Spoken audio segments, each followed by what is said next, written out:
요나서 2장 1절에서 10절 말씀입니다. 요나서 2장 1절에서 10절 말씀, 저와 여러분이 한 절씩 교독하도록 하겠습니다. 제가 먼저 읽겠습니다. 물고기 뱃속에서 요나는 그의 하나님 여호와께 기도를 드렸습니다. 내가 여호와를 불렀더니 주께서 내게 대답하셨습니다. 지옥의 깊은 곳에서 내가 도움을 부르시었더니 주께서 내 울부짖음을 들으셨습니다. 주께서 나를 깊은 곳 바다 한가운데에 던지셨습니다. 그러자 물결이 나를 에워싸고 주의 파도와 소용돌이가 나를 덮쳤습니다. 내가 말했습니다. 내가 주의 눈앞에서 쫓겨났지만 그럴지라도 나는 주의 거룩한 성전을 다시 바라보겠습니다.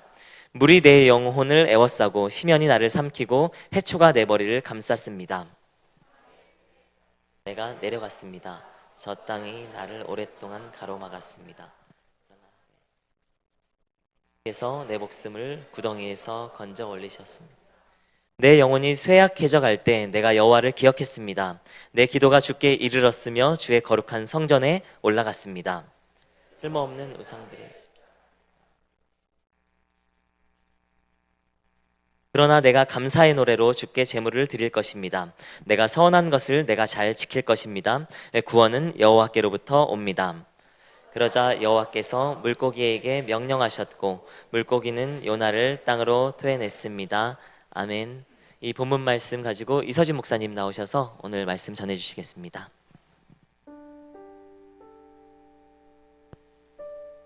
할렐루야. 예배 가운데 나오신 여러분 주님의 이름으로 환영하고 축복합니다. 옆 사람에게 우리 서로 인사해 주었으면 좋겠는데요. 이렇게 인사해 줄까요? 당신은 성령의 사람입니다. 그리고 옆 사람에게 다시 한번 이렇게 인사해 주시겠어요? 나도 성령의 사람입니다. 네, 성령의 사람들의 예배 CH 플러스 예배는 매주 주일 저녁 5시 반 한성아트홀 2층에서 예배하고 있습니다. 영상으로 예배하는 분들이 많이 계신데 용기를 내셔서 같이 예배 현장 가운데 오시면 더 큰 은혜를 받으실 수 있을 줄을 믿습니다. 가슴에 손을 얹고 저를 따라 스스로를 축복하고 말씀을 나누었으면 좋겠습니다. 하나님은 나를 사랑하십니다. 그 사랑이 나를 포기하지 않으십니다. 이 시간 주님 앞에 내 마음을 엽니다. 나는 절대로 이전과 같지 않을 것입니다. 아멘. 선교의 계절 7월입니다. 최초의 선교사였던 베드로 아니고 바울 아니고 구약의 선교사 요나의 삶을 통해서요, 하나님과 사람이 함께 일하는 동상이몽의 극한 직업의 세계를 나누고 있습니다. 오늘은 물고기 뱃속에 갇혔던 요나의 이야기를 통해서요, 실패의 암벽 등반이라는 제목으로 은혜를 나누고자 합니다. 사람들이 요나 하면요, 이 불순종의 아이콘으로 기억하더라고요. 제가 설교를 준비하면서 제 아들 연준이한테 연준아, 요나 뭐 하는 사람이야? 그랬더니 연준이가 말해주더라고요. 하나님 말 안 들어서 물고기한테 잡혀먹힌 사람. 어린애만 해도요, 요나 하면 불순종의 아이콘이라고 생각하는 것 같습니다. 그런데 선지자 요나는요, 정말 위대한 사람이었습니다. 순종의 선지자 요나, 세 가지의 모습이 있었는데요. 첫 번째, 요나는 하나님의 음성을 직접 들을 정도로 명확한 영성을 가지고 있는 사람이었습니다. 두 번째, 요나는 온 나라가 인정하는 영적인 지도자였습니다. 자타공인, 자기 스스로도 주변 사람들이 보기에도 예언의 정확성이 탁월하고 그리고 하나님의 쓰임을 받는 위대한 선지자였죠. 세 번째, 하나님의 명령에 항상 순종하는 사람입니다. 이상준 목사님께서 말씀하신 것처럼 청개구리는 말을 한 번도 듣지 않다가 맨 마지막에 어머니 돌아가시면서 말 한마디 들어서 약간 이렇게 긍휼의 아이콘이 됐잖아요. 요나는 일평생 하나님한테 순종하다가 딱 한 번 불순종을 해서 왠지 불순종의 오명을 뒤집어쓰게 되었습니다. 셋 중에 하나라도 혹시 자격 갖춘 분 계세요? 하나님의 음성을 직접 들었다든지, 아니면 온 나라가 인정하는 그 선지자라든지, 아니면 하나님의 명령에 일평생 순종한 분이 계시면 손을 들어주시면 제가 겸손할 수 있도록 안수기도 해드리도록 하겠습니다. 요나 자신도 스스로에 대한 인생의 행복과 자부심이 있었을 것입니다. 그런데 그가 일평생 하나님을 쫓아서 순종하다가요, 행복할 수 없는 명령을 받게 되죠. 헌신도 할 수 있고 순종도 할 수 있었지만 자기 마음속에 자기도 알지 못했던 꺼림칙한 걸림돌이 있었던 것입니다. 하나님께서는 요나에게 이제 선지자의 잡이 아니라 선교사의 일을 해야 된다고 명령하십니다. 왜 요나는 선교사인가? 두 가지 이유 때문이에요. 첫 번째, 이스라엘에서 이방 국가에 대해서 메시지를 선포한 사람들은 많이 있었지만 유다 땅이나 북이스라엘 왕국, 이스라엘 왕국 안에서만 선포를 했는데, 지난주에 나눈 것처럼 요나는 남의 나라에 직접 가서 복음과 회개를 선포했죠. 두 번째는요, 무슨 메시지를 전하느냐보다, 메시지가 원래 선지자들은 더 중요하거든요. 선지자들의 삶보다 메신저보다 메시지에 대한 분량이 훨씬 많은데, 요나서는 요나가 전한 메시지는 거의 안 나오고 메신저의 삶 이야기만 나와요. 그렇기 때문에 어떤 의미에서 전하는 메시지보다 그가 살아갔던 삶의 흔적이 더 중요했기에 그를 선교사라고 볼 수 있을 것 같아요. 그러나 선교사 요나는 니누에로 가라는, 아수르의 수도 니누에로 가라는 명령에 순종할 수 없었죠. 지난주에 여러 가지 이유를 나누었지만, 첫 번째, 아수르 자체가 악한 국가였고요. 두 번째, 민족적으로 볼 때 조국 이스라엘의 적이었고, 자신은 왕궁의 선지자로 이 공적 포지션에서 중립을 지킬 수가 없었고, 세 번째, 북부 갈릴리 출신으로서 외적의 침입을 어렸을 때부터 받았던 선지자로 자기 개인적인 상처가 너무 많았기 때문이에요. 사악한 국가에, 우리 민족의 적에 나한테 상처를 준 나라, 이 부분이 약간 민감하긴 하지만, 일본 아울리치를 먼저 결정하고 나서 일본의 총리가 경제를 가지고 우리나라를 좀 어렵게 하고 있잖아요. 그런 상황 속에서 반일 감정이 격화되고 있는데, 그 상황에서 일본 아울리치를 간다고 하니까 마음 가운데 긴장이 되더라고요. 혹시 다른 사람들이 우리를 오해할 수도 있고, 그리고 일본 사람들이 반한 감정을 갖고 있으면 어떡하나. 그것 때문이었는지 저희 MC 중에 한 분이 자기 오빠한테, 오빠 일본에 복음 전하러 간다 그랬는데 일평생 하나님 앞에서 기도하고 이렇게 헌신했던 오빠가 그러더래요. 그것들한테 왜 복음을 전하냐고. 사람들 마음 가운데 때로는 신앙보다 개인적인 민족적인 요소가 더 큰 영향을 끼칠 수가 있는 것이죠. 이해가 갈 수 있는 부분인 거예요. 하나님께서 축복하고 용서하라고 이야기하면 나 아니고 딴 사람 통해서 쟤를 좀 축복했으면 좋겠다 싶은 사람 있지 않으세요? 내가 가서 이렇게 사랑하기에 축복하기에, 그 사람을 축복하기 싫을 수도 있지만 싫은 것까지는 아니어도 내가 그 사람을 축복하는 것 자체가 그에게도 나에게도 너무 어색해. 우리는 불편하고 서로 축복 안 하는 게 편한 관계가 꽤 있잖아요. 근데 요나는 그곳으로 부름을 받았어요. 최초의 선교사는 선교를 가기 싫어했다. 그래서 그는 동쪽으로 가야 하는 하나님의 명령을 정면으로 거부하기 위해 하나님을 피할 수 없는 것을 알면서도 서쪽 다시스로 가는 배를 타고 맙니다. 그리고 그 불순종의 대가로 지난주에 나눈 것처럼 거대한 하나님께서 집어던지신 폭풍을 만나게 되는 것이죠. 자신만 공경에 처하는 것이 아니라 주변 사람까지 다 폭풍 속에 들어가게 되는 겁니다. 가슴에 손을 얹고 저를 따라해 주시겠어요? 내가 하나님 앞에서 똑바로 살지 않으면 나만 고생하는 게 아니다. 나만 고생하는 게 아니더라고요. 4살 배기 연희가 제가 기도 안 하고 잠들려고 그러면 저에게 이렇게 말해요. 아빠, 어쩌려고 그래? 4살인데 목사님이 기도 안 한다고, 목사가 기도 안 하고 자면 어떻게 되려고 그래? 이렇게 얘기하더라고요. 이래서 여러분, 뭐든지 조기 교육에는 폐해가 있는 거예요. 딸에게 정죄를 당하면서 네가 나를 정죄하는구나, 서럽고 힘들다, 이렇게 농담했지만 그 아이의 이야기가 못 모르고 하는 이야기여도 사실인 부분이 상당히 있습니다. 내가 불순종하면 나만 어려운 게 아니라 다른 사람들도 같이 어려워지는 것이죠. 배 안은 아비규환이 되었습니다. 폭풍이 치고 파고가 치니까 막 위아래로 요동이 치지 않겠어요? 예전에 저희가 약간 낭만을 가지고 아울리치를 가고 싶다는 생각을 한 적이 있었어요. 그래서 선배들이 대학부에서 기획을 했는데 배를 다 같이 타고 블라디보스톡에 도착하는 거예요. 150명의 청년이.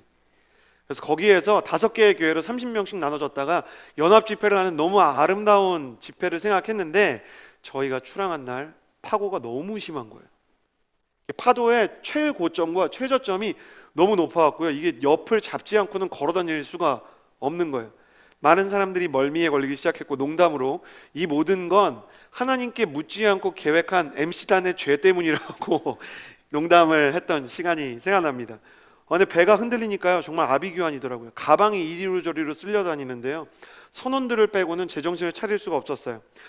아마 이 요나가 탔던 배도 그랬을 것입니다. 연인들은 서로를 지키려고 끌어안은 채 이리로 저리로 막 나뒹굴고 있었을 것이고요. 어린아이들은 난간을 잡은 채 엄마 아빠를 목 놓아 불렀을 거예요. 무역을 하던 사람들이 많은 기대를 가지고 실었던 짐들을 버려야 했고, 각자가 믿는 신에게 이리로 저리로 크게 소리쳐 기도하는 사람들 속에 요나는 뭘 하고 있었냐면 잠을 자고 있었습니다. 하나님에게 불순종을 한 사람은 자신이 의도적으로 하나님의 서운함, 하나님의 명령으로 인한 서운함, 혹은 하나님의 어떤 푸시로 인해서 마음이 상한 사람은 잠을 자고 싶어 한다. 지난주에 나누었었죠. 그런데 사람들이 그를 흔들어 깨우며 너는 왜 기도하지 않느냐? 이방인에게 혼나는 선지자요 선교사인 요나, 그는 깨자마자 이 모든 폭풍이 자신 때문이라는 것을 깨닫게 됩니다. 어쩌면 그의 인생에서 뼈저리게 처음 경험한 영적 실패였어요. 이 모든 일이 다 나 때문에 일어났구나. 실패감과 자책감, 패배감이 뒤엉켜서 요나의 마음을 괴롭히기 시작했습니다. 그는 사람들에게 이 폭풍우가 자신의 불순종 때문임을 솔직하게 시인하고요, 사람들이 자기를 살리려고 오히려 애를 썼는데도 불구하고 바다에 자신을 던져달라고 부탁합니다. 우리는 여기서 실패의 특징을 배우게 됩니다. 실패는 우리를 포기로 이끌어갑니다. 실패의 씨앗이 심기면 뿌리가 자라고 줄기가 나서요, 패배와 포기의 열매가 찾아오게 되는 것입니다. 그만두고 싶은 거예요. 쉽게 얘기하면 포기라는 건 여기서 스톱하고 싶은 거예요. 요나는 자신의 생애를 그만두고 싶었어요. 사업을 하다가 실패한 사람은 다시 사업을 하고 싶지 않고, 연애를 하다 실패한 사람은 이제 다시 사랑하네 노래를 부르게 되는 것이죠. 그리고 도전을 하다가 실패한 사람은 도전하고 싶어 하지 않고요, 예배를 하다가 하나님께 마음이 상한 사람은 예배를 드리고 싶지 않은 거예요. 여러분은 실패를 경험해 보았습니까? 제가 처음 맡았던 MC는요, 기획 MC라는 특이한 MC가 있었어요. 뭐라는 거였냐면 도심지에 예배를 세우는 거였어요. 이화여자대학교 앞에 카페를 하나 빌려서 평일날 그 청년들을 위한 열린 수요 예배를 드리는 거예요. 그때 왜 그런 생각을 했는지 모르겠어요. 교회를 주일날도 안 오는 사람이 수요일날 과연 올까? 그런 생각도 없이 열정을 갖고 시작했어요. 이름은 단순했어요. Friends. 주님께서 당신의 친구가 되어주시고 우리도 당신의 친구가 되어드리겠다는 그 예배, 열린 예배였는데요, 제가 총책임을 맡고 기획 MC로 맡았던 이 예배가 6개월 만에 문을 닫게 됩니다. 왜냐하면 사람이 아무도 안 왔기 때문이에요. 사람이 아무도 안 오고 스텝만 드리는 예배 드려보셨습니까? 자막하는 사람, 피아노 치는 사람, 기타 치는 사람 있는데 회중석에 한 명도 없는 거예요. 저는 너무너무 하나님께서 저에게 일을 맡기셨다는 게 기쁜 나머지 휴학까지 한 상태였어요. 휴학을 했는데 저희 학교는 1년 동안 휴학을 해야 되는데 6개월 만에 사역이 끝났어요. 나머지 6개월은 정말 내가 도대체 왜 이런 사역을 했을까? 이 실패에 대한 원망을 어디에도 돌릴 수 없이 다 나 때문이다. 다시는 정말 사역하고 싶지 않다라는 생각을 하게 되었던 것이죠. 왜 실패가 우리를 괴롭게 하는가? 포기의 자리로 이끌 뿐만 아니라 실패를 패배로 끝으로 생각하기 때문이에요. 끝났다. 나는 다시는 이 일을 할 수 없다. 다시는 나에게 행복한 시간은 오지 않을 것이다. 그러나 여러분에게 묻고 싶습니다. 실패와 패배가 같은 겁니까? 내가 실패했다는 것, 내가 사업을 하다가 연애를 하다가 꿈을 꾸다가 도전을 하다가 예배를 드리다가 실패했다는 것이 내가 완전히 패배하고 끝났다는 것을 의미합니까?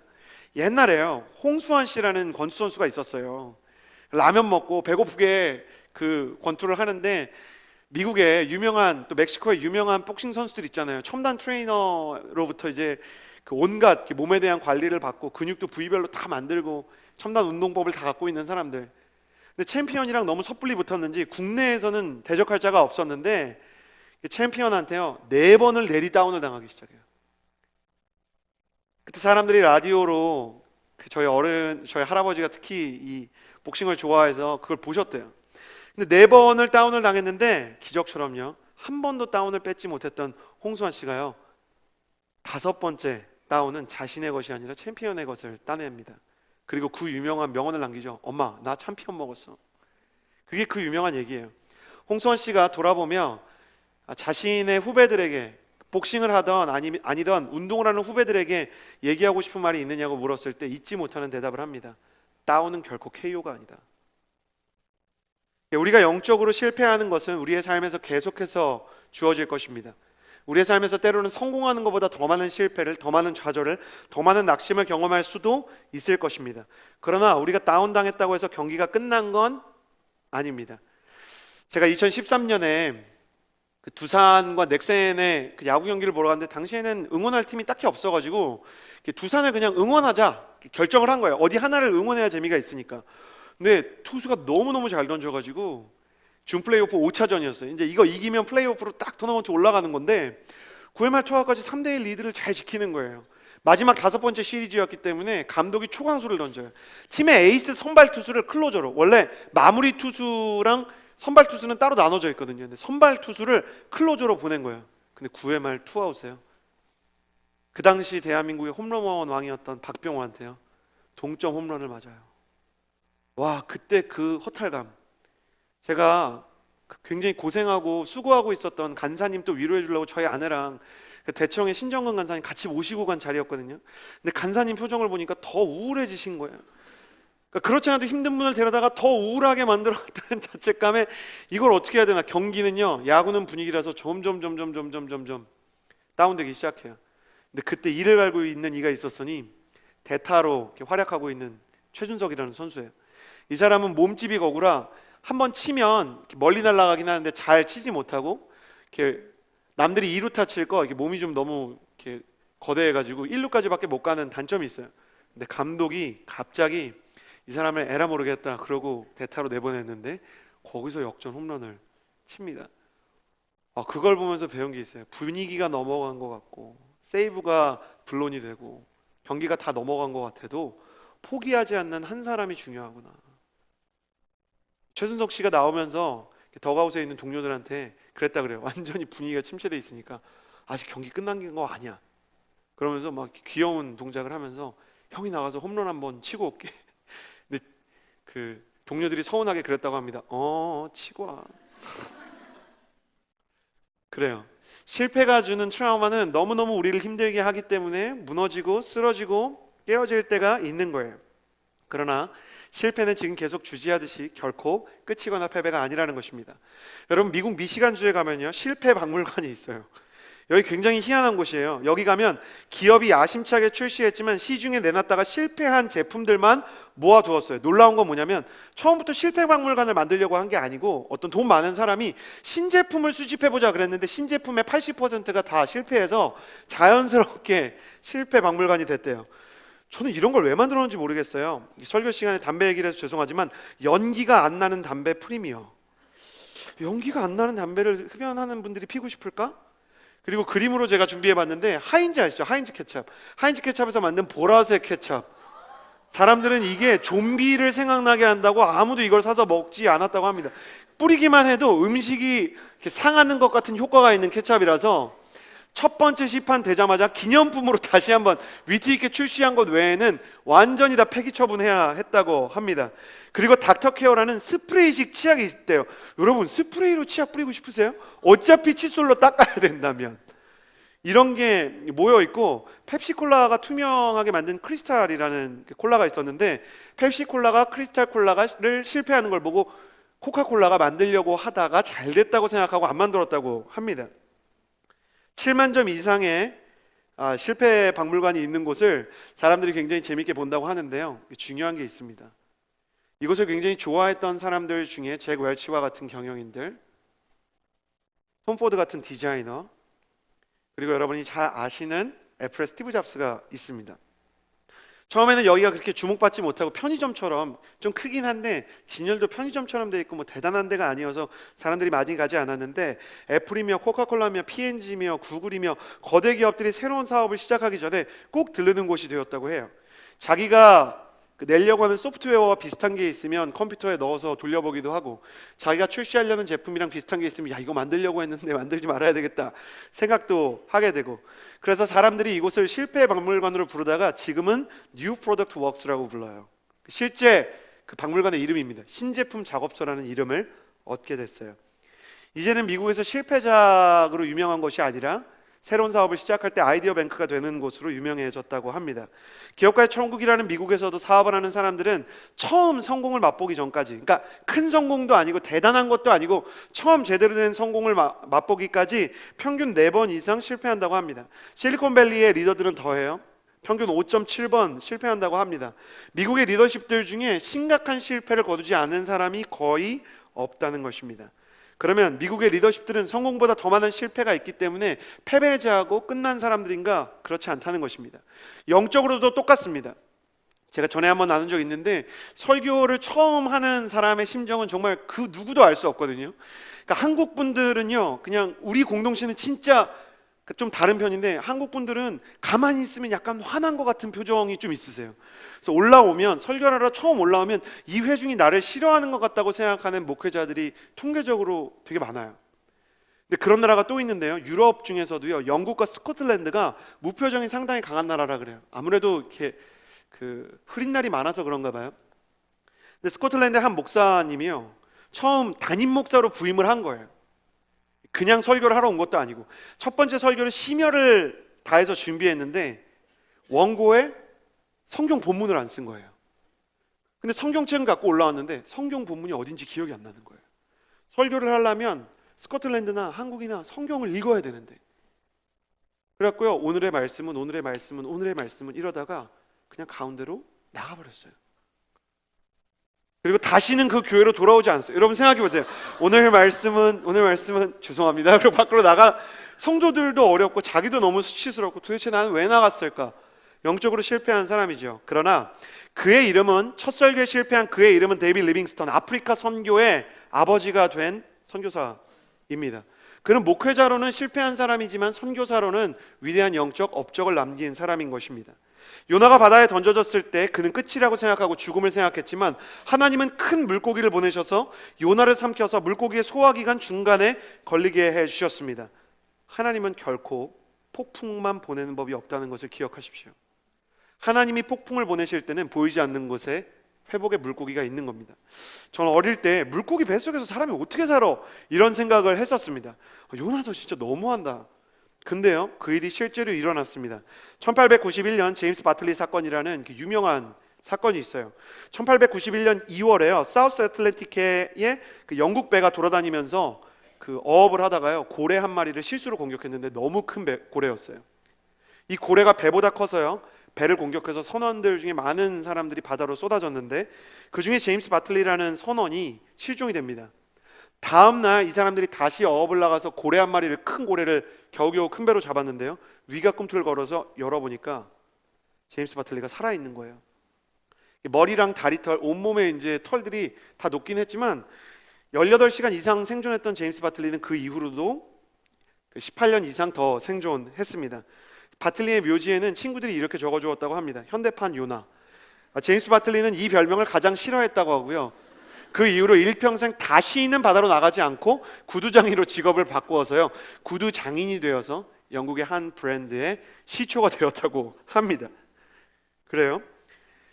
성경에서 요나가 3일 동안 물고기 뱃속에 잡혀있다고 하지만 3일은 정확한 번역이 아닙니다. 이 히브리어는 하루가 좀 넘은 시간, 혹은 하루라고 추정될 수 있는 시간이 좀 지나서 정확한 시간을 추정하기 어려울 때 쓰는 단어로, 요나도 아마 물고기, 향유고래와 같은 물고기 배 안에, 프린스턴 대학교에서 연구한 바에 따르면 이 향유고래 안에는 아마 사람이 식도에 걸리게 되었을 때 위산에 의해서도 녹지 않고 생존할 수 있는 시간이 24시간 이상 되기 때문에 그 안에 들어있었던 것으로 생각이 됩니다.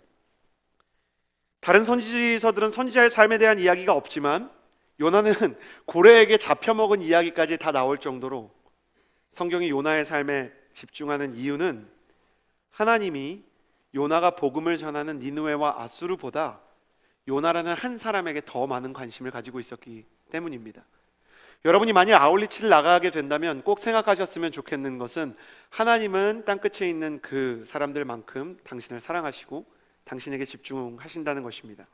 하나님에게 있어 선교의 대상은 땅끝에 기거하고 있는 이방인들 뿐만 아니라 이미 예수님을 믿는다고 생각하고 있는 나를 향한 하나님의 사랑의 메시지라는 것입니다. 그러므로 하나님께서 나에게 무슨 순종을 시킬 때, 무슨 부당한 일을 시키는 것 같고 어려운 일을 시키는 것 같을 때에도 주님께서 나를 향한 사랑이 있다는 사실을 기억하십시오. 주님이 폭풍을 보내는 것 같을 때, 나의 인생 가운데 어려움을 주는 것 같을 때, 나를 실패자로 만들어 끝을, 패배를 생각하게 할 때 오히려 하나님이 역전과 회복과 새로운 역사를 시작하신다는 것을 꼭 기억했으면 좋겠습니다. 그럼 하나님 앞에서 바다로 던져져 끝을 생각했던 요나는 물고기 뱃속에서 다시 어떻게 이 실패를 딛고 회복을 경험하게 되었을까? 1절에서 3절 말씀을 같이 한번 읽어보았으면 좋겠습니다. 1절에서 3절 말씀입니다. 함께 읽겠습니다. 시작. 물고기 뱃속에서 요나는 그의 하나님 여호와께 기도를 드렸습니다. 그가 말했습니다. 내가 고난당할 때 내가 여호와를 불렀더니 주께서 내게 대답하셨습니다. 지옥의 깊은 곳에서 내가 도움을 부르짖었더니 주께서 내 울부짖음을 들으셨습니다. 주께서 나를 깊은 곳 바다 한가운데에 던지셨습니다. 그러자 물결이 나를 에워싸고 주의 파도와 소용돌이가 나를 덮쳤습니다. 아멘. 실패의 나락, 절벽 아래로 떨어지는 것 같은 요나가요, 실패의 암벽을 등반하기 시작합니다. 첫 번째, 어떻게 그가 암벽을 등반했는가? 저를 따라해 주시겠어요? 어떤 상황에서도 기도할 힘은 남아있다. 1절 말씀을 보면 물고기 뱃속에서 요나는 그의 하나님 여호와께 기도를 드렸습니다. 폭풍이 칠 때도 요나는 기도하지 않았습니다. 그가 선지자라고 신분을 밝히지 않아서 그런지 이방인들이 오히려 그에게 와서 당신은 왜 기도하지 않느냐고 힐난을 받을 정도로 그는 하나님 앞에서 버티고 또 버텼습니다. 저는 요나가 조금 죄송하지만 하나님 앞에서 조금 죄송하지만 조금 이해가 됩니다. 하나님이 시키기 싫은 거, 하기 싫은 거를 저한테 시키실 때, 내가 정말 동의할 수 없고 이렇게 막 감당할 수 없는 사람, 축복하기 싫은 사람에 대해서 축복하라 그러고 섬기라고 할 때 저도 이렇게 기도하고 싶지 않을 때가 있습니다. 늘 얘기하지만 저만 나쁜 놈인 것처럼 쳐다보지 마시고, 여러분 안 그러신가요? 누군가를 향해서 기도하고 싶은데 기도하라고 하시는 것 같은데 정말 기도하고 싶지 않고, 누군가를 위해서 사랑하고 섬기라고 하고 싶은데 정말 하고 싶지 않은, 연준이한테 제가 이 요나서 설교를 준비하면서 쉽게 설명하려고, 연준이는 정말 사랑하고 품기 싫은 사람이 연준이도 있어요 그랬더니 바로 얘기하더라고요. 연희 너무 말을 안 들어, 너무 싫어 그러더라고요. 연희가 조용히 얘기해 줬어요. 나도 너 싫어 그러더라고요. 그러니까 둘이 싸우는데, 제가 오늘 저희 대표 MC한테 둘이 싸우는 장면을 보냈는데 너무 기가 차요. 발로 차고 깨물고 난립니다 정말. 어떻게 보면 사람이 자기 가족을 위해서 기도하는 게 어려운 사람도 있어요. 자기 자녀에게 가는 길이 먼 사람이 있고 자기 부모님에게 가는 게 먼 사람들이 있어요. 근데 그 사람을 축복하고 그 사람을 위해서 가라? 내가 차라리 사역을 하지. 내가 그분한테 가서 축복을 전하고 그분을 사랑해라? 요나는 기도하고 싶지 않았던 거예요. 이런 땐 감정으로 기도 못합니다. 그런데 죽음을 생각하고 완전히 밑바닥까지 떨어졌다고 생각할 때 고기가 집어삼키니까요, 그때 요나가 알게 된 게 있어요. 하나님이 다 가져가시는 것 같아도 기도할 힘까지 가져가시지는 않는다는 거예요. 감정은 바닥날 수 있어요. 상황은 어려울 수 있어요. 죽음을 눈앞에 둘 수 있어요. 실패했을 수 있어요. 마음이 괴로울 수 있어요. 관계가 파괴됐을 수 있어요. 누군가를 향한 좋은 이야기가 나오지 않을 정도로 내 마음에 감수성의 우물이 말랐을 수 있어요. 그래도 하나님은 기도할 힘만큼은 남겨두신다는 것을 우리는 요나를 통해서 배우게 됩니다. 캐먼스 윌슨이라는 사람이 있어요. 태어난 지 9개월 만에 아버지가 죽었어요. 가난하고 못 배운 윌슨이 할 수 있었던 일은 극장에서, 옛날에 그 미국의 멀티플렉스가 처음 생겼을 때 주크박스가 있어서 자기가 듣고 싶은 노래를 동전 넣고 딱 누르면 그 노래가 나오는 거예요. 그러니까 사람이 누구한테 고백하려고 할 때, 아니면 내가 좋아하는 노래로 이 영화관을 움직이고 싶을 때 돈 넣고 그거 하는 건데, 주크박스랑 팝콘을 팔아가지고 돈을 벌기 시작했어요. 그래서 회사를 세웠는데 가난했지만 미친 듯이 일했기 때문에 윌슨이 이 사업에서 성공을 해요. 회사의 대표가 됐는데요, 이 회사에서 자기가 쫓겨납니다. 스티브 잡스가 애플에서 쫓겨난 것처럼 캐먼스 윌슨이 설명도 못 듣고 이유도 제대로 못 들어요. 미국에서는 요즘 같으면 정말 있을 수 없는 일인데 이유도 설명을 안 해주고 그냥 당신 나가라, 주주들이 내보내 버려요. 절망한 윌슨이 아내한테 이야기합니다. 여보, 이제 나는 죽어야 되겠어. 생각해 보시오. 나는 9개월 만에 아버지가 죽었고 가난했지만 미친 듯이 일하면서 남들에게 온갖 수모와 모욕을 다 당하면서 살았어. 자존심, 자존감, 나의 인생에 그런 건 없었어. 셀프 컨피던스, 프라이드 그런 거 생각할 시간도 없었어. 성공은 너무 짧고 실패는 너무 길고 내가 경험했던 상처가 너무너무 많소. 하나님은 나한테 아무것도 주지 않은 것 같소. 그 말을 듣고요, 아내가 위로하지 않고 유명한 두 가지 말을 합니다.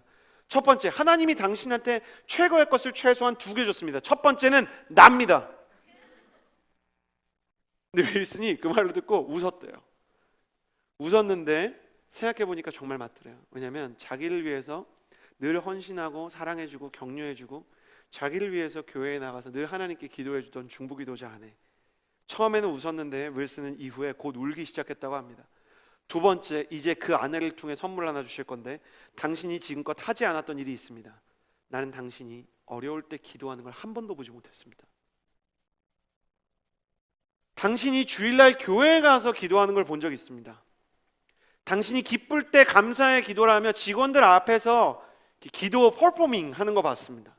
티내는 거 봤습니다. 근데 진짜 힘들고 어려울 때 당신이 하나님 앞에서 감정이 상할 때는 하나님한테 삐지고 토라져서 오히려 기도하지 않는 사람이라는 걸 알고 있습니다. 당신은 왜 가장 힘든 시간 당신을 구원해 줄 수 있는 하나님께 기도하지 않습니까? 충격받은 윌슨은 아내에게 기도를 도와달라고 부탁한 뒤에 방에 들어가서 엉엉 울며 기도를 시작했고 그날 예수님을 영접하게 되었습니다. 놀라운 건 그 뒤로도 그의 인생이 딱히 썩 좋아지진 않았다는 거예요. 그럼에도 불구하고 하나님께서 그에게 그날 주신 게 있는데 윌슨은 그의 자서전에서 이렇게 얘기합니다. 그날 하나님은 나에게 포기하지 않을 힘을 주셨다. 빚을 많이 져서요, 건축업을 시작하게 되었는데 회사가 점점 성장하게 되었고 1951년 어느 날 윌슨이 가족과 워싱턴으로 여행을 떠났는데 돈이 없어서 모텔에서 묵게 돼요. 근데 모텔에 가니까 식당도 없고 지저분해서 이 가족들이 너무 불편한 거예요. 그래서 내가 호텔과 모텔 중간 어디쯤 되는 어떤 숙박업소를 만들 수 있으면 참 좋겠다. 이름은 호텔이라, 이게 숙박업소 분류로는 호텔인데 이름은 인이라고 지어서 홀리데이 인이라는 숙소를 만들었어요. 멤피스에 호텔을 지었는데 그것이 전 재산을 팔아서 만든 홀리데이 인 1호점입니다. 1952년에 처음 오픈해서요, 6년째 50번째 홀리데이 인을 오픈했고 그 다음해인 1959년에 100개 호텔, 다시 5년 뒤 1964년에 500개 호텔을 문을 열게 되었고 4년 뒤 1968년에는 1000번째 호텔을 운영하게 되었습니다. 현재 전 세계에 1643개 홀리데이 인 호텔이 있고 객실만 32만 개가 있는데 그는 임원들에게 이런 말을 남겼습니다. 착각하지 마십시오. 하나님이 원하시면 32개 객실을 내일이라도 닫을 수 있을 것입니다. 그러나 32개의 객실을 상황이 닫을 수 있을지언정 내 마음속에 하나님이 그날 주신 희망의 문은 닫히지 않을 것입니다. 자신의 임원들에게 끊임없이 사람들을 모아놓고 임원들에게 윌슨이 이렇게 말했다고 합니다. 고난이 찾아오면 눈물로 기도하고 기쁨이 찾아와도 눈물로 기도하십시오. 고난이 찾아오면 너무 힘들다고 눈물로 기도하고 기쁨이 찾아오면 감사와 감격의 눈물로 기도하십시오. 나는 홀리데이 인의 모든 스태프들이 눈물이 마르지 않았으면 좋겠습니다. 사랑하는 여러분, 윌슨이 이야기한 것처럼 32만 개의 객실의 문이 닫히는 것처럼 나의 인생에 출구가 없다고 생각하는 날에도 하나님은 기도할 수 있는 힘만은 결코 빼앗지 않으십니다. 여러분이 오늘 이곳에 온 것은 어쩌면 이 메시지를 듣기 위해서 온 것일 수도 있습니다. 하나님은 아직 당신에게 기도할 수 있는 힘을 남겨두신 줄을 믿습니다. 내가 토라지고 힘들고 삐질 수 있어요. 괜찮습니다. 그러나 그럼에도 불구하고 하나님을 향해 예배의 장소로 나온 여러분이라면 하나님께서는 당신에게 최소한 한 가지 힘을 주실 것입니다. 기도하는 힘. 그리고 그 기도하는 힘으로부터 여러분의 모든 인생이 새로워질 것을 나는 믿습니다.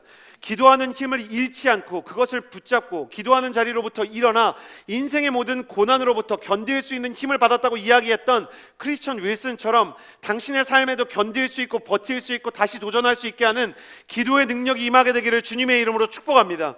원망을 하려거든 차라리 하나님 앞에서 원망하고 기뻐하려거든 하나님과 함께 기뻐하십시오.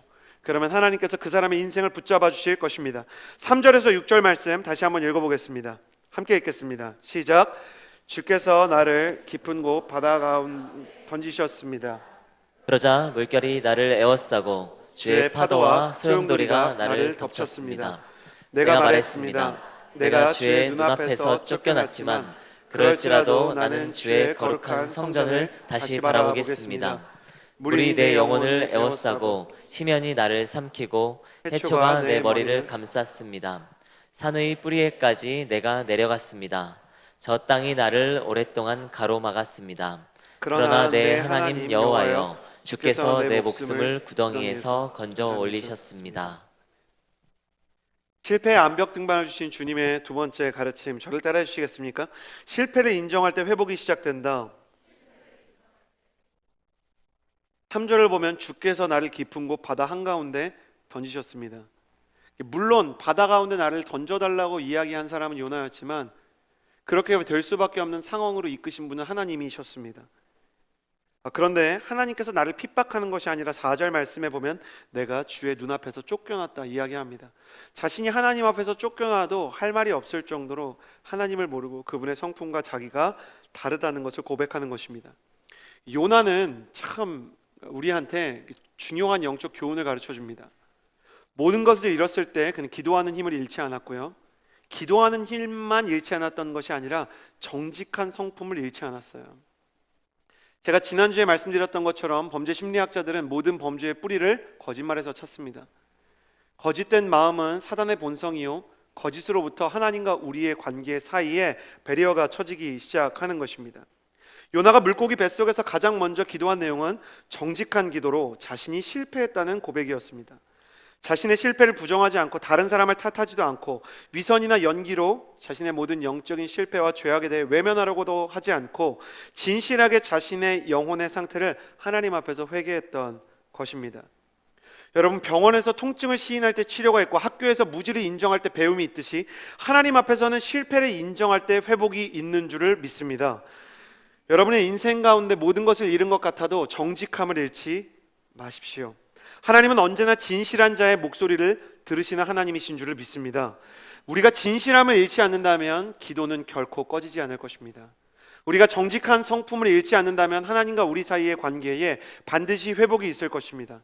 다윗은 그의 인생에서 가장 추악한 범죄로 자신이 왕에서 쫓겨날 뻔했던 밧세바 게이트, 유부녀였던 밧세바를 겁탈하고 그의 남편을 죽인 그 끔찍한 범죄에서 수없이 많은 그 심판의 결과로 자녀를 잃고 왕에서 추방되어 어려움을 겪었지만 그가 그 모든 고난을 앞두고 고난이 찾아올 것을, 시련의 시간이 찾아올 것을 알면서도 하나님에게 고백했던 것은 고난을 감하여 달라는 기도가 아니라 정직한 영을 새롭게 해달라는 기도였습니다.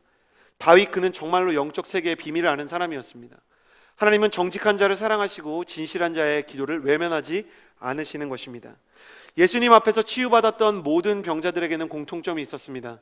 자신의 질병과 아픔에 대한 진실한 고백이 있었다는 것입니다. 그리고 주님께서는 진실한 고백을 하러 나오는 사람들에게 반드시 믿음을 선물로 주셨습니다. 진실한 영혼의 고백과 하늘로부터 주어지는 믿음은 연결되어 있습니다. 마치 비가 하늘에서 내려오면 그릇이 있어 그것을 받아 정수하여 물로 생수로 바꿀 수 있듯이 정직한 마음은 하나님의 은혜와 믿음을 담는 그릇이 되는 것입니다.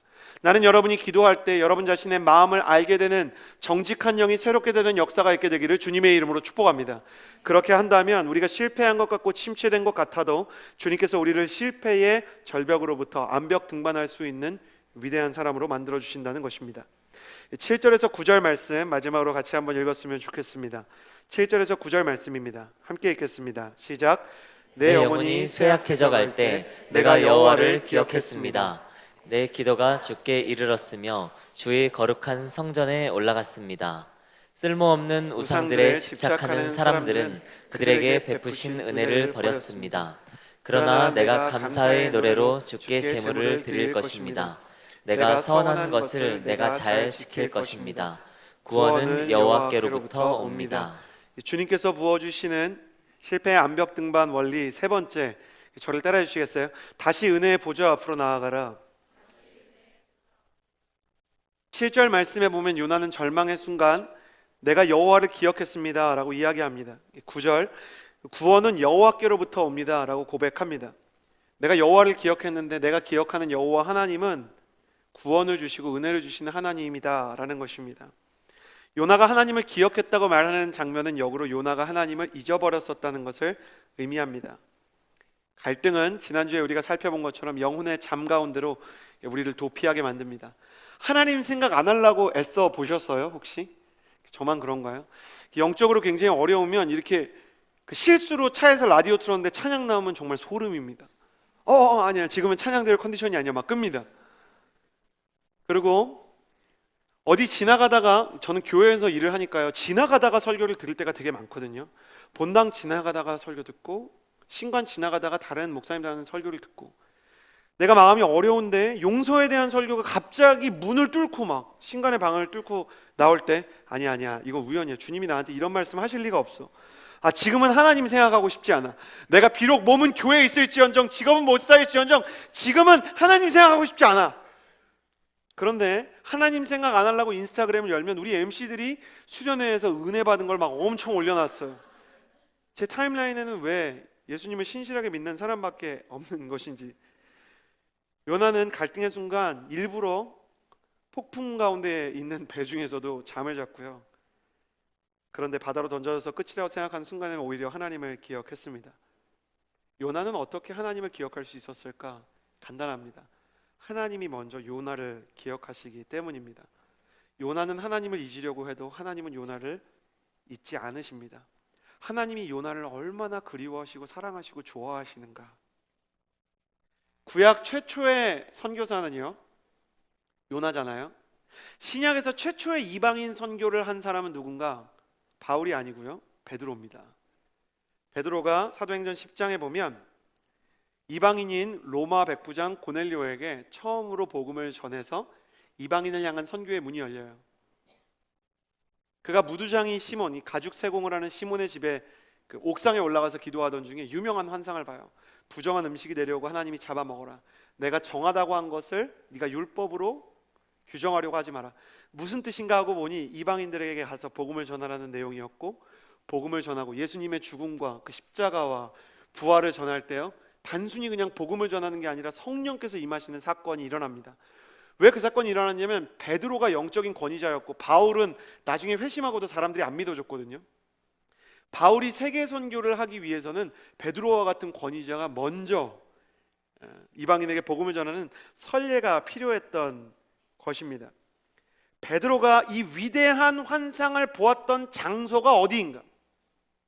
베드로가 이 위대한 환상을 보았던 장소가 중요한데, 하나님이 이방 백성에게 복음을 전하라고 말씀하신 그 장소가 바로 요나가 하나님의 명령을 거슬러 다시스로 도망쳤던 아름다운 항구 욥바입니다.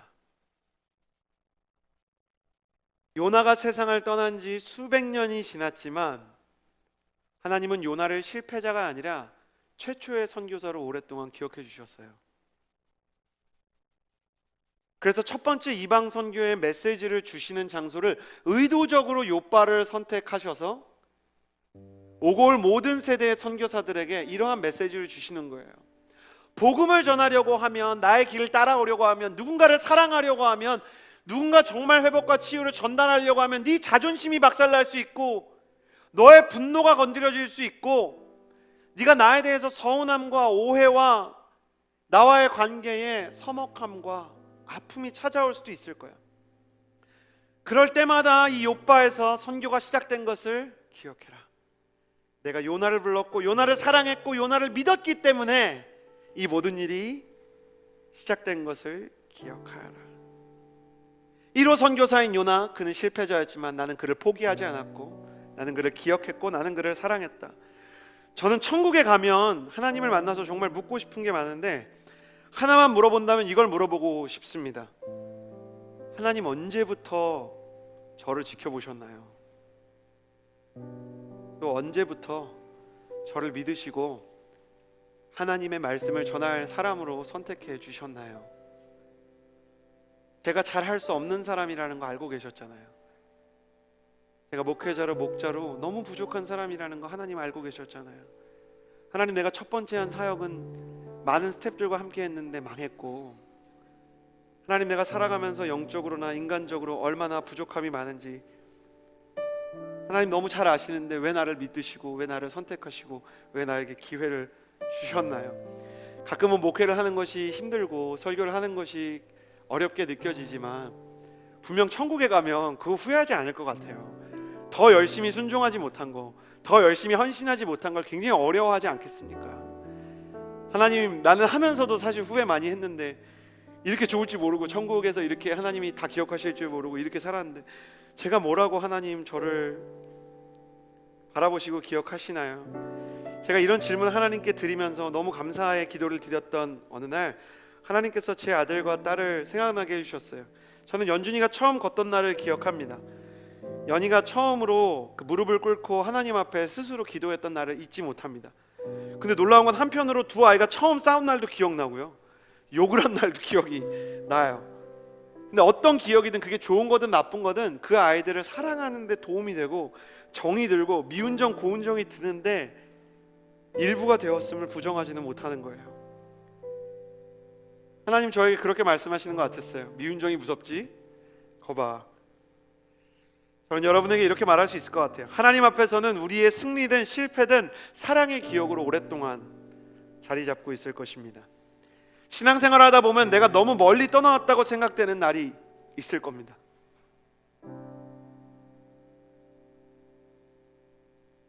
하나님과 내가 너무 멀어져가지고 가망이 없다는 느낌을 받는 날이 있을 거예요.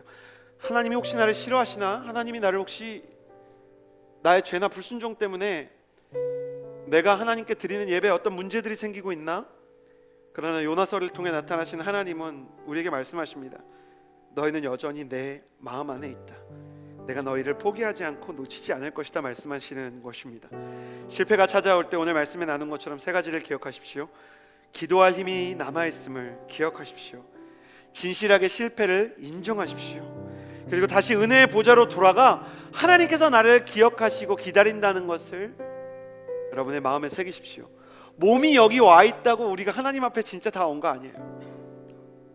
나 주를 멀리 떠났다 이제 옵니다 고백하는 찬송가처럼 주님 내 마음을 주님께로 돌이킵니다 라고 얘기하는 거예요. 하나님 아직 좀 서운한데, 하나님 아직 좀 안 풀렸는데 내가 그래도 기도 시작하려고 그래요. 내가 그래도 하나님이랑 어떻게 해결해 보고 싶은 마음이 있어요 라는 마음으로 돌아간다면 주님께서 우리의 마음이 100%가 아니더라도 우리를 붙잡아 주시고 용서해 주시고 받아 주실 것을 믿습니다. 같이 한번 기도할까요? 여러분, 지지고 볶아도 하나님 앞에서 하십시오. 원망을 하고 싸움을 해도 하나님 앞에서 하십시오. 울고 소리를 쳐도 하나님 앞에서 하십시오. 그러나 몸만 이 자리에 앉아있지 말고 여러분에게 남아있는 기도의 힘을 사용해서 주님께로 돌아가는 것입니다. 모두 눈을 감아주시겠어요? 두 손을 가슴에 얹고 주님, 내가 주님의 품으로 돌아가기를 원합니다. 나 기도가 잘 안 되는데요. 나 하나님한테 서운한 게 많은데요. 하나님이 나에게서 소중한 것들을 가져가신 것 같고, 그리고 솔직히 내가 하나님의 명령을 정면으로 거슬러서 죄를 짓기도 했는데요. 하나님이 얽힌 실타래를 풀고자 하는 마음이 없는 것은 아니에요. 내가 하나님이 너무 믿고 하나님을 떠나려는 건 아니라서 이 자리에 왔잖아요. 그러니 하나님, 내가 다시 하나님의 사랑 안에 기도를 시작하고 다시 하나님의 원하시는 그 길로 갈 수 있는 힘을 주세요. 그 길이 정말 나를 행복하게 하는 길이라면, 그곳이 정말 하나님이 나에게 원하는 곳이라면 내가 기꺼이 갈 수 있는 힘을 주세요. 가슴에 여러분 손을 얹고요, 진실한 말로 주님 앞에 여러분의 마음을 고백하며 나아갑시다. 기도하겠습니다.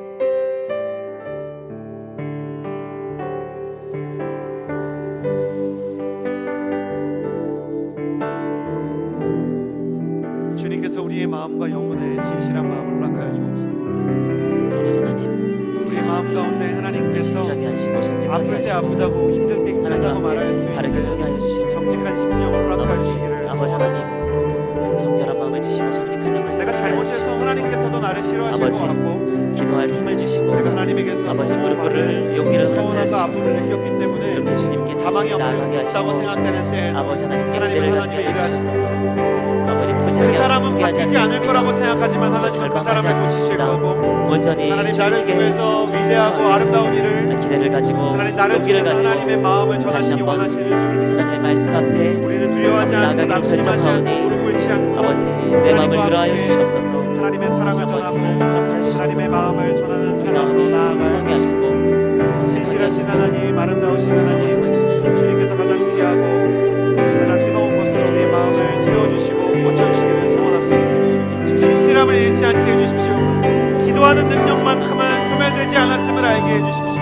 아버지 하나님, 눈물로 시를 쓰고 침묵으로 하나님 앞에 앉아있다 할지라도 우리는 하나님께 사랑받고 우리는 하나님과 동행하는 사람으로 아버지 하나님께 하나님 나아갈 아버지 수 있도록 실패가 인도하여 끝인 것 같지만 주시옵소서. 결국 아버지 끝이 아닙니다. 하나님, 아버지 하나님, 새롭게 하나님께서 보내시는 곳이 있다면 주님, 내가 다시 나아가야 하는 아버지 하나님, 도전의 역사가 있다면 주님과 함께 나아갈 수 있는 용기가 아버지 주님, 나아가요. 주님, 번 더 기도하며 나아가기를 원합니다. 한 번 더 기도할 때 하나님, 내가 정말 가기 싫은 사람에게 하나님 나를 보내시고, 내가 정말 원하지 않는 상황 가운데 나를 처하게 하시고, 또 내가 지키고 싶은 것들을 때로는 보내야 하는 결단을 원하시는 하나님을 만날 때는 너무 괴로울 때가 있지만, 정말 하나님의 뜻이라면 그 안에 담긴 메시지가 무엇인지 내게 알게 해주시고, 하나님께서 나를 위해서 준비하신 것이 가장 좋은 것이라는 믿음을 가질 수 있게 해주십시오. 여러분, 아멘 하시기를 바라는데요, 제가 선포할 것입니다. 안 바뀔 것 같은 그 사람 바뀌는 날이 올 것입니다. 치유가 없을 것 같은 우리 가정 가운데 치유가 임하게 될 것입니다. 다시는 사랑할 수 없을 것 같은 침체의 시간 가운데 하나님은 내게 다시 사랑할 수 있는 힘을 주실 줄을 믿습니다. 다시 무언가를 시작할 수 없다고 생각하는 비전의 실패자들 가운데 하나님은 비전의 회복을 부어주실 줄을 믿습니다. 두 손을 가슴에 얹고 하나님, 다시 시작할 수 있는 힘과 주님을 따를 수 있는 힘이 우리 마음 가운데 임할 수 있도록 도와주옵소서. 우리 한 번 더 기도하겠습니다. 기도합시다. 신실하신 하나님 아버지, 청년들 가운데 실패한 사람들, 우리 마음 가운데 하나님의 나의 능력을 인생 가운데, 나의 부어주시옵소서. 삶 가운데 세컨 하나님의 찬스는 은혜를 없다고 생각이 되는 부어주시옵소서. 사람들, 아버지 하나님의 사랑을 부어주시옵소서. 괴롭고 우울하고 무너진 각 사람 가운데 하나님 아버지께서 보내시는 사람이 있다면 하나님 우리를 통해서 그 사람 바꾸실 줄을 믿습니다. 하나님 우리를 통해서 그 땅을 고치실 줄을 믿습니다. 사랑의 능력을 주시고 하나님 나에게 다시 사랑할 수 있게 하시고, 마음을 꿈을 다시 꿀 수 있게 하시고, 있도록 소망할 수 있게 하실 것입니다. 도와주시옵소서. 여기는 끝이 아닙니다. 여기는 무너진 것이 아닙니다. 하나님, 주님께서 부어주시는 사랑과 은혜와 하나님 아버지께서 나에게 주시는 거룩한 임재 가운데 하나님, 내가 마음을 다해 나의 생명을 다해 나아갈 수 있도록 주님 함께하여 주옵소서. 거룩하신 하나님 아버지, 우리 가운데 새 힘과 새 능력을 부어주셔서 주님을 바라볼 수 있게 해주시고, 주님께서 우리에게 부어주시는 능력 안에서 새 힘을 얻을 수 있도록 주님 함께하여 주옵소서. 거룩하신 하나님 아버지, 기도하며 나아갈 때 우리 가운데 능력을 주시고 새 힘을 주시는 주님을 바라보며 하나님 온전히 하나님의 말씀과 하나님의 능력을 바라보며 나아가는 사람 될 수 있게 다시 한번 우리를 허락하여 주옵소서. 실패는 끝이 아니라 새로운 시작이라는 것을 말씀하시는 주님, 주님께서 다시 시작할 수 있는 용기와 기도할 수 있는 힘과 진실할 수 있는 거룩함을 허락하여 주실 줄을 믿습니다. 주님의 기억 속에 우리의 모든 순간이 아름답게 남을 줄을 믿습니다. 감사를 드리며 예수님의 이름으로 기도드렸습니다. 아멘. 이 시간에는 특별한 순서가 있습니다. 오늘의 교회 대학 청년부는 올해 여름에도 주님의 명령을 따라 예수님의 복음과 사랑을 가지고 민족과 열방을 향해 나아갑니다. 올해에는 해외 26개국 57개 팀 843명, 국내 67개 지역 94개 팀 2086명, 총 2,900여 명의 청년이 아울리치를 섬기게 됩니다.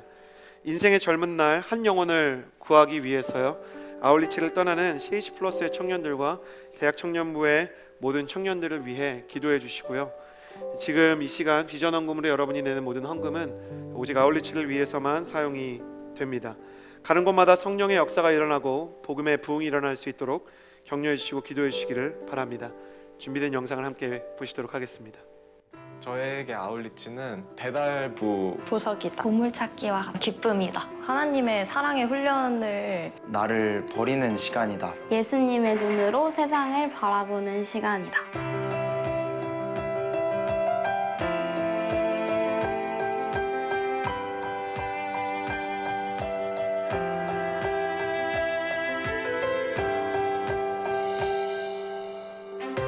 더위가 사실 제일 힘들었었던 것 같아요. 문 밖을 나가자마자 땀이 주룩주룩 나는 상황. 그냥 일이어지 얼른 가서 씻고 싶다, 얼른 가서 쉬고 싶다 이런 생각밖에 들지 않았던 것 같아요. 더 단단해지게 해주시는 시간이 아니었나. 이번 아울리치는 쉽지 않았어요. 정말 환경이나 그런 상황들이 너무 덥고 이런 날씨랑 그런 것 때문에 쉽지는 않았는데 가서는 제일 좋았던 아울리치였던 것 같아요. 하나님을 찾고 구해도 계속 넘어져요. 근데 그 넘어지고 나서 영적으로 깨어 있으면서 굳건해져야 되겠다. 아이들의 꿈을 하나하나 들어보는데 그냥 하나님이 이들을 잘 이끌어 가주셨으면 좋겠다라는 그런 마음과 하나님의 꿈을 꾸고 그렇게 사랑하는 아이들이었으면 좋겠다라는 생각을 많이 한 것 같아요.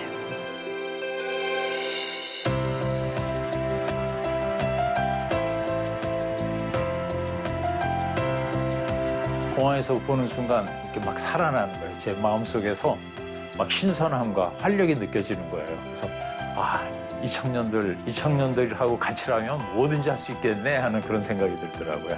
그렇습니다.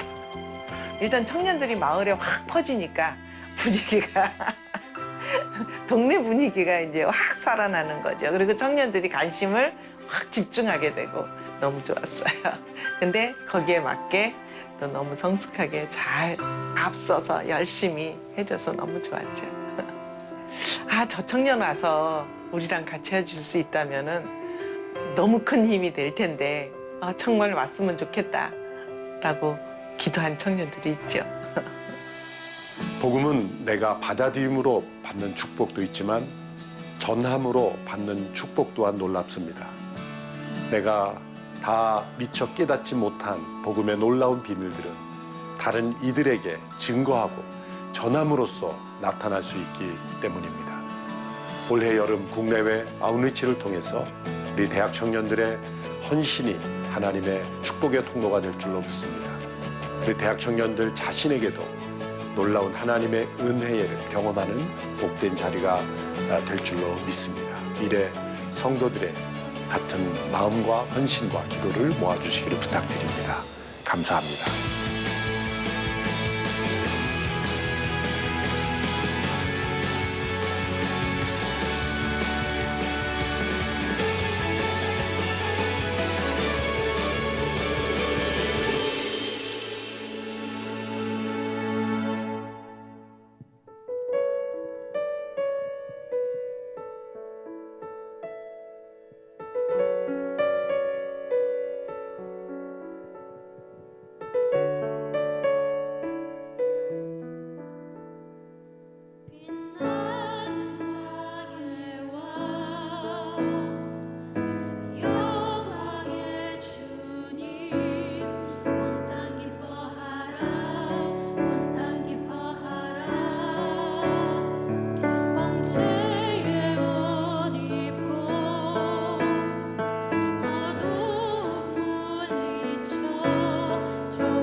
히브리어로 찬양한 팀은요, 저희 그 아울리치 첫 번째 출발하는 이스라엘 팀입니다. 팀 이스라엘은요, 7월 18일에서 26일까지 함께 하나님의 마음을 나누는 자리로 20명의 청년과 저와 또 선교사님 한 분과 총 22명이 아울리치를 떠나게 됩니다. 가는 곳곳마다 하나님을 사랑하고 하나님의 흔적을 통해 더 많은 사랑의 흔적을 나누는 통로가 될 수 있도록 기도해 주십시오. 전통적으로 저희는 떠나는 아울리치 팀을 위해서 기도하는 그 아름다운 그 전통이 있는데요, 손을 뻗어서 이스라엘 팀을 위해서 같이 기도해 주셨으면 좋겠습니다. 이 시간에 한번 기도할 때 주님의 사랑을 알고 그 사랑을 전하는 사람들로 살게 하여 주옵소서. 우리 이스라엘 팀 한 사람 한 사람을 위해서 기도합시다. 기도하겠습니다. 존귀하신 하나님 아버지, 새 힘과 새 능력을 부어주시옵소서. 아버지 하나님, 아버지 어떤 팀 상황에서 가운데 하나님의 능력을 주시고 사랑을 하나님의 은혜를 부어주시옵소서. 그렇게 복음을 들고 사랑을 들고 이스라엘 땅에 나가게 하시고 그곳에서 예수 그리스도의 흔적을 발견하게 하시고 예수 그리스도의 고난을 우리 육신에 채울 수 있도록 인도하여 주시옵소서. 그렇게 주님의 흔적마다 주님의 발걸음마다 우리의 발걸음과 흔적이 되게 하여 주시옵시고, 하나님을 사랑하고 그렇게 우리의 마음이 조금 더 주님을 알아가게 하시고 주님을 사랑할 수 있도록 인도하여 주시옵소서. 힘이 하나 되게 하시고 연합하게 하시고 온전히 서로 돌아보게 하시고 사랑과 선행으로 건면하는 귀한 이스라엘 팀이 될 수 있도록 인도하여 주시옵소서. 기도의 능력으로 나아가는 팀이 되게 하여 주시옵소서. 말씀의 능력으로 승리하는 팀이 될 수 있도록 주님 역사하여 주시옵소서. 그렇게 우리의 모든 준비가 주님께만 영광 돌릴 수 있도록 기도합니다. 존귀하신 하나님 아버지, 감사합니다. 하나님의 사랑과 은혜로 첫 번째 팀이 출발합니다. 이스라엘 팀으로부터 마지막 프랑스까지 모든 팀들이 하나님의 은혜 안에 있기를 바랍니다. 특별히 이스라엘 팀이 주님의 흔적을 발견하고 더 사랑하기 위하여 이스라엘로 갑니다.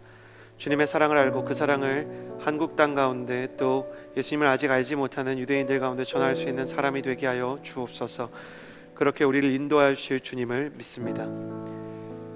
이제는 우리 구주 예수 그리스도의 은혜와 하나님의 사랑과 성령의 교통하심이 이 자리에서 주님의 사랑을 구하는 주의 모든 자녀들과 아울리치 팀 위에 또 선교사님 위에 이제로부터 영원토록 함께하여 주실 줄을 간절히 축원하옵나이다. 아멘.